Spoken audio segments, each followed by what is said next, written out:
राहुल गांधींचा पुण्यातील कालचा कार्यक्रम यशस्वीरित्या पार पडला. त्या कार्यक्रमामध्ये त्यांनी मुलींबाबत महत्त्वाचे मुद्दे मांडले, जे मुद्दे भारतीय संस्कृतीला तंतोतंत लागू होतात हे मी तुम्हाला स्पष्ट करणार आहे. त्यांनी पहिला मुद्दा मांडला. त्यांनी मुद्दा मांडताना सांगितलं की ज्या वेळेस महिला ही मुलगी असते, ती मुलगी त्या वडिलांच्या धाकातच असते. त्यानंतर ज्यावेळेस ती पत्नी होते त्यावेळेस ती पतीच्या धाकात असते, आणि ज्यावेळेस ती आई होते त्यावेळेस ती त्या मुलांच्या धाकामध्ये असते. हे मी स्पष्ट करण्याचा प्रयत्न करतो. मुलगी ज्या वेळेस वडिलांच्या धाकात असते त्यावेळेस तिला वारंवार कॉलेज जाताना किंवा जॉबला जाताना किंवा एवढंच नाही तर ज्यावेळेस तिला तिचा साथीदार निवडायचा आहे त्यावेळेस देखील तिच्या वडिलांचं टॉर्चर हे वारंवार होत असतं. आणि आपण महाराष्ट्राने देशाने अशा बऱ्याच बातम्या बघितल्यात की वडिलांच्या सांगण्यामुळे लग्न केलं पण नंतर तो संसार टिकला नाही. किंवा जर आपण बघितलं की अरेंज मॅरेजमध्ये किंवा वडिलांच्या सांगण्यानुसार अनेक लग्न मोडलेले आहेत किंवा अनेक वेळा मर्डर सारख्या घटना घडलेल्या आहेत. त्यामुळे ज्यावेळेस हे टॉर्चर होतं, हे टॉर्चर झाल्यामुळं कदाचित ह्या सगळ्या गोष्टी व्यवस्थित चालत नाहीत. आणि त्यांनी जे राहुल गांधींनी जे काल मुद्दा उपस्थित केला की मुलगी असताना वडिलांचा धाक असतो, हे मात्र तंतोतंत या भारतीय संस्कृतीला लागू होते. त्यानंतर त्यांनी सांगितलं की पत्नी असताना पतीच्या धाकात असते. हे पण तितकंच खरं आहे. कारण जर आपण बघितलं की ज्यावेळेस ही पत्नी पतीच्या धाकात असते, पती वारंवार जेवणावरून टॉन्ट मारतो, घरातील कामावरून टॉन्ट मारतो, बाहेर जाण्यावरून टॉन्ट मारतो, खरेदी करण्यावरून टॉन्ट मारतो, इवन कुठं काय खर्च करायचा किंवा कुठं काय खर्च नाही करायचा यावरून वारंवार तिला टॉर्चर केलं जातं. आणि त्यामुळं तिची मानसिक परिस्थिती खराब करण्याचं काम या पतीकडून केलं जातं. आता प्रत्येक पतीकडून केलं जातं का, तर नक्कीच नाही. परंतु अशा अनेक विकृती या देशामध्ये आहेत ज्या विकृतींमुळं खऱ्या अर्थाने हे स्टेटमेंट राहुल गांधींना अक्षरशः विरोधी पक्ष नेत्याला हे स्टेटमेंट वापरावं लागलं. ही मात्र या देशाची खूप भयानक परिस्थिती राहुल गांधींनी मांडली. आणि त्यानंतर जर आपण बघितलं की त्यांनी सांगितलं की आई झाल्याच्या नंतर त्या मुलांच्या धाकामध्ये राहावं लागतं. याचं मी तुम्हाला उत्तम उदाहरण सांगतो. महाराष्ट्रामध्ये 2 दिवसापूर्वीच डोंगरावरून एका मुलाने उडी मारली आणि ती उडी मारल्याच्या नंतर त्या आई आणि वडिलांनी दोघांनी तिथून त्या डोंगरावरून त्याला पकडण्याच्या नादात दोघांनी म्हणजे तिघांनी जीव गमावला. पण एक सोशल मीडियावरती एक व्हिडिओ व्हायरल झाला होता. त्यामध्ये स्पष्ट दिसत होतं की ती आई त्या मुलासाठी किती गिडगडत होती, किती हातापाया पडत होती. हे सगळ्या महाराष्ट्राने बगितलं.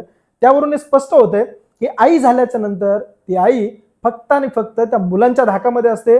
मुलांनी नंतर तिला मार्गदर्शन म्हणण्यापेक्षा मुलं डिसिजन देत असतात की तू हे केलं पाहिजे, तू ते केलं पाहिजे, कपडेच व्यवस्थित हे झाले नाही, धुतले गेले नाहीये किंवा घरात जेवण व्यवस्थित झालं गेलं नाहीये. म्हणजे संपूर्ण तिची जी चेन सिस्टम आहे, मुलगी झाल्यापासून तर आई झाल्याच्या नंतर वारंवार तिला प्रत्येक फेजमध्ये किंवा प्रत्येक स्टेजमध्ये तिला या सगळ्या गोष्टी फेस कराव्या लागतात आणि टॉर्चर सहन करावं लागतं. त्यामुळं राहुलच्या या तीनही मुद्द्याला आपण कुठेही नाकारू शकत नाही. हे तीनही मुद्दे भारतीय संस्कृतीला तंतोतंत लागू होतात. मग राहुलने याच्यावरती काय पर्याय सांगितलेत हे पण मी तुम्हाला सांगणार आहे. त्यासाठी व्हिडिओ तुम्ही शेवटपर्यंत नक्की बघायचा, कारण राहुलने याच्यावरती पर्याय पण सांगितलेत, उपाय पण सांगितलेत, ते पण आपण पुढे अभ्यासणार आहेत. त्यानंतर त्यांनी सांगितलं महिला तिच्या पती, मुलगा, मुलगी, भाऊ किंवा हे जे काही सगळे तिचे नातेवाईक आहेत तिच्यावरून तिची ओळख ठरणार नाही, तर तिची एक स्पेसिफिक ओळख या समाजामध्ये असणं खूप गरजेचं आहे. ती यांची नातेवाईक आहे का, हे या सगळ्या गोष्टी खऱ्या आहेत, पण तिची ओळख फक्त या नात्यांमुळेच आहे हे मात्र राहुलनी अमान्य केलंय. तिची स्वतःची काहीतरी ओळख असणं गरजेचं आहे. आपण जर बघितलं की मेलोनीची ज्या पद्धतीने देशाची पंतप्रधान म्हणून अशी एक ओळख आहे, ती तिच्या नात्यामुळे नाही तर तिच्या कर्तृत्वामुळे ती ओळख आहे. आणि त्यामुळे देशाचे पंतप्रधान मेलोडी घेऊन, जी काही मेलोडी चॉकलेट आहे ती मेलोडी चॉकलेट घेऊन या मेलोडीला भेटायला गेले होते. याचं कारण असं की ती तिच्या नातेवाईकांमुळे ओळखली जात नाही तर ती तिच्या कर्तृत्वामुळे ओळखली जाते. आणि राहुलला देखील या देशामध्ये हेच अपेक्षित आहे की देशातली मुलगी तिच्या कर्तृत्वामुळे ओळखली गेली पाहिजे, ना की तिच्या नात्यांमुळे ओळखली पाहिजे. त्यामुळे राहुलचं हे जे स्टेटमेंट आहे ते देखील योग्यच म्हणावं लागेल. त्यानंतर राहुलने सांगितलं की बीजेपी आणि RSS ह्याच्यावरती राहुलने मोठा आरोप केलाय. आणि आरोपामध्ये त्यांनी सांगितलं की हे जे काही दोन आहेत बीजेपी आणि RSS यांची मानसिकता ही मनुवादी प्रवृत्तीची आहे. आणि त्यामुळं या लोकांना मुलींनी समोर आलेलं किंवा मुलींनी स्टेज डेअरिंग दाखवलेली कधीही यांना आवडत नाही. आणि त्यामुळे यांच्या मानसिकतेमुळेच आज देशातील मुलींचा विकास झाला नाही असं देखील त्यांनी आरोप केलाय. एवढंच नाही तर त्यांनी सांगितलं की यांची जी मानसिकता आहे ती मुलींना पिंजऱ्यात ठेवणारी मानसिकता आहे, हे त्यांनी महत्वाचा आणि मोठा आरोप केलाय. त्याचबरोबर त्यांनी मोदींचा एक व्हिडिओ दाखवला. त्या व्हिडिओमध्ये मोदी म्हणतात की मला अनेक मुलींनी शिव्या घातल्या, पण ज्यावेळेस मुलींनी शिव्या घातल्याचा आरोप त्यांनी केला किंवा ज्यावेळेस त्या मुद्द्यावरती ते आले त्यावेळेस मोदी बोलले की हा कल्चरल शॉक आहे. मग राहुलनी सांगितलं ज्यावेळेस मुलांनी शिव्या घातल्या त्यावेळी तुम्ही एवढी प्रतिक्रिया दिली नाही, पण मुलींनी शिव्या घातल्या यावरती तुम्ही प्रतिक्रिया देत, देशाच्या पंतप्रधानांनी प्रतिक्रिया देत सांगितलं की हा कल्चरल शॉक आहे. म्हणजे राहुलने या गोष्टीकडे फोकस करण्याचा प्रयत्न केला की ह्या ज्या पक्षामध्ये बसलेले लोक आहेत किंवा देशाचे पंतप्रधान जे आहेत ते मनुवादी विचारसरणीचे आहेत. कारण मुलांनी शिव्या घातल्या तोपर्यंत ठीक आहे, पण मुलींनी जर मुलांच्या बरोबर येऊन काही गोष्ट केली तर ती मात्र या पंतप्रधानांना पटत नाही आणि त्यामुळं त्यांनी मोठा कल्चरल शॉक आहे असं त्यांनी सांगितलंय.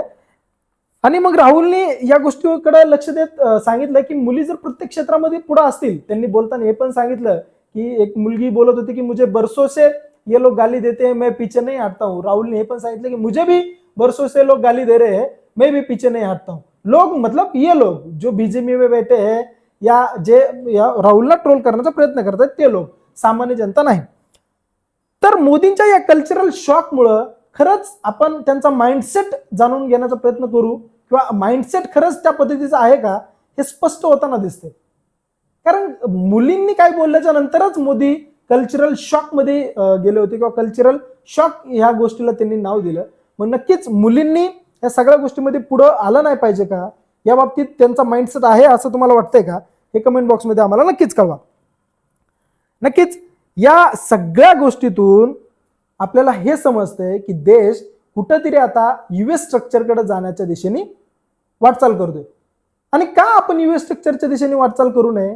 जर तिथं मुलींना त्यांचा साथीदार निवडायचं स्वातंत्र्य असेल, जर तिथं मुलींच्या पायातून पैंजण निघून त्यांच्या पायामध्ये सूटबूट येणार असतील, त्या स्वतःचा विकास करू शकणार असतील, पैशामध्ये सक्षम होऊ शकणार असतील, सामाजिक स्टेटस त्यांचं निर्माण करू शकणार असतील किंवा प्रत्येक क्षेत्रामध्ये त्या समानता हासिल करणार असतील किंवा समानतेवरती ते येणार असतील, तर आपण का युएस स्ट्रक्चरकडे वळू नये हा प्रश्न खऱ्या अर्थानं मी तुम्हाला विचारतोय.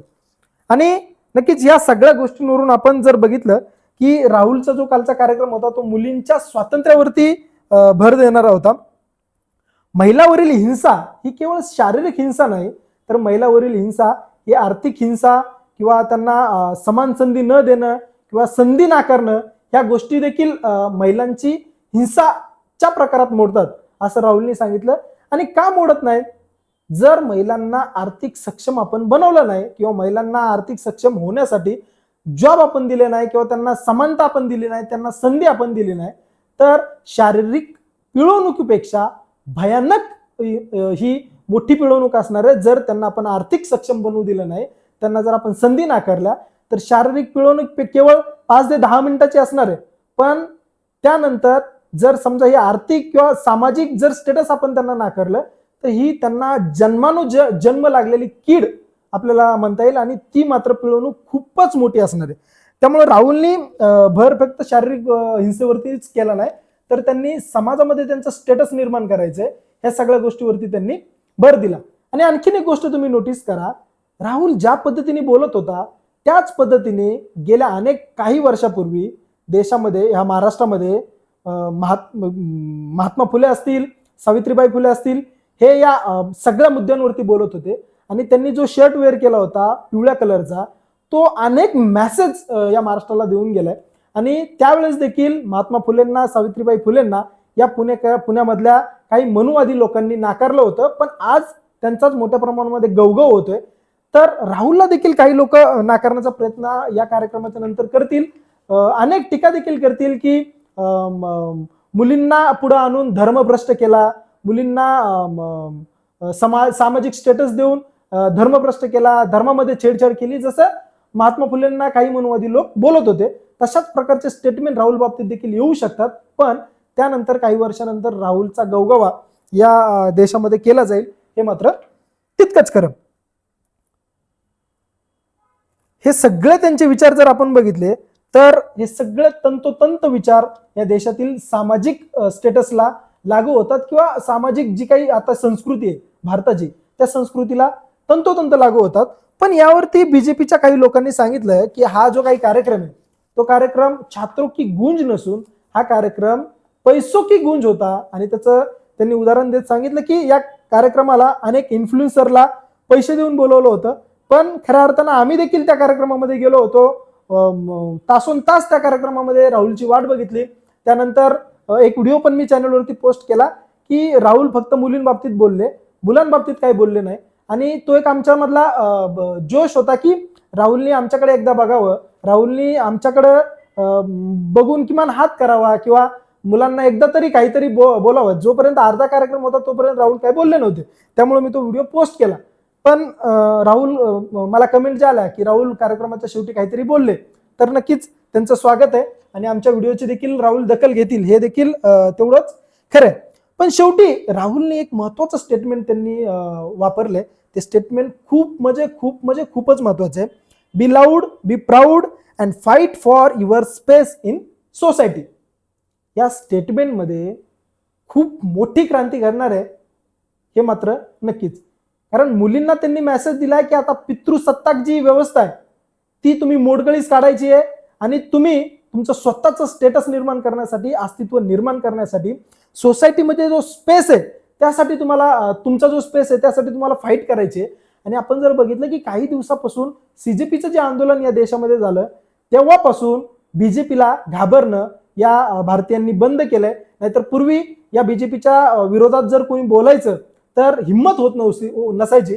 पण आता अक्षरशः झेन असेल, झेन अल्फा असेल, लहान लहान शाळेतील मुलं देखील शाळेमध्ये खिचडी भेटत नाहीये, मला ह्या मुलीकडे बघता येत नाही, त्या मुलाकडे बघता येत नाही, त्यांचे जे जेन्युइन प्रश्न आहेत ते जेन्युइन प्रश्न ते सोशल मीडियावरती मांडायला सुरुवात त्यांनी केलेली आहे. आणि सगळ्यात महत्वाचं म्हणजे त्यांनी बोलायला सुरुवात केलेली आहे. ही या देशाची मोठी क्रांती आहे असं आपल्याला म्हणावं लागेल.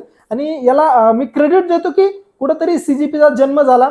आणि हा जन्म का झाला, कारण ज्यावेळेस पेपरफुट सारखं प्रकरण घडलं त्यावेळेस जास्त दिवसांचा विलंब न करता मोदी साहेबांनी जर शिक्षण मंत्र्याचा तात्काळ राजीनामा घेतला असता तर सीजेपी सारख्या पक्षाची जन्म झाला नसता किंवा सीजेपीचा जन्म झाला नसता आणि बीजेपीला सत्ता चालवण्यासाठी आणखीन बरेच वर्ष मिळाले असते. पण आता जे चित्र या देशामध्ये स्पष्ट होते त्यावरून हे स्पष्ट होते की बीजेपी आता या देशामध्ये किती वर्ष टिकणार किंवा बीजेपीची सत्ता या देशामध्ये किती दिवस टिकणार यावरती प्रश्नचिन्ह निर्माण होताना दिसत आहेत.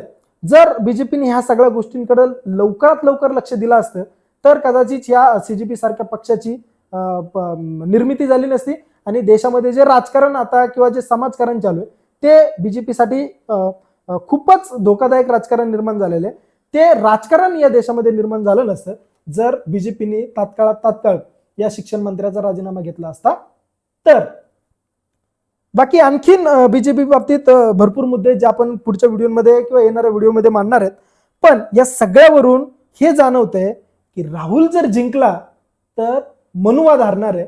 त्यामुळं राहुलला जिंकू देण्यासाठी किंवा राहुल जिंकू नये यासाठी अनेक प्रयत्न बीजेपी आणि RSS करेल.